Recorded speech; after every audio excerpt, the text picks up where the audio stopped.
జన్మాంతర పుణ్య విశేషం ఉంటేనే ఈ జన్మలో శివారాధన యందు భస్మధారణ యందు ఆసక్తి కలుగుతుంది. దీనినే పరాశర ఉపపురాణంలో ఈ విధంగా చెప్పబడింది. అనేక జన్మ సిద్ధానాం శ్రౌత స్మార్తానువర్తినాం వేదోక్తేనైవ మార్గేణ త్రిపుండ్రోద్ధూలనే రతి.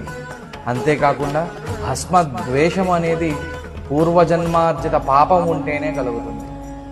దీనినే సూత సంహితలో మహాపాతకయుక్తానాం జంతూనాం పూర్వజన్మసు త్రిపుండ్రోద్ధూలనే ద్వేషో జాయతే సదృఢం బూధా.